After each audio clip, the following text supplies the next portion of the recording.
વડોદરાની માંજલપુર વિધાનસભા પેટા ચૂંટણીને લઈને ભારતીય જનતા પાર્ટીએ ચૂંટણી પ્રચાર તેજ કર્યો છે।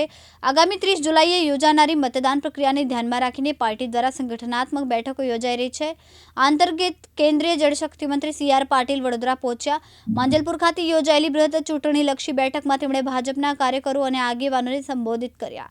CR પાટીલે ભાજપના ઉમેદવાર સતીશ પટેલના સમર્થનમાં મતદારોને અપીલ કરી અને કાર્યકરોને વધુ સક્રિય બની ચૂંટણીમાં જીત સુનિશ્ચિત કરવા હાકલ કરી।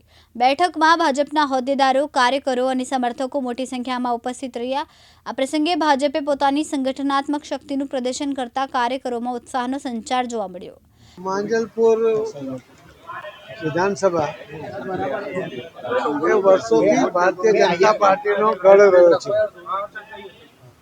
સ્વર્ગસ્થ યોગેશભાઈ પટેલ એમણે એમના જીવનમાં માંજલપુરનું જે રીતે સિંચન કરીને લોકોના કામ કરીને ભારતીય જનતા પાર્ટીના સંગઠનને મજબૂત બનાવીને આ સીટ જીતવા માટેનું અને સહજતાથી જીતવા માટેનું વાતાવરણ યોગેશભાઈના સમયથી જ છે। સ્વર્ગસ્થ યોગેશભાઈ ગયા વખતે પણ 1,01,000 જેટલા મતોથી જીત્યા હતા। આટલી મોટી લીડ સાથે જીત્યા હતા અને જે કેટલીક સીટો ઉપર કોંગ્રેસની ડિપોઝિટ ગઈ એમાંની એક સીટ આ માંજલપુર પણ હતી। આજે યોગેશભાઈનો સ્વર્ગવાસ થવાને કારણે આ સીટ ખાલી પડી છે, પરંતુ ભારતીય જનતા પાર્ટીના કાર્યકર્તા એમણે જે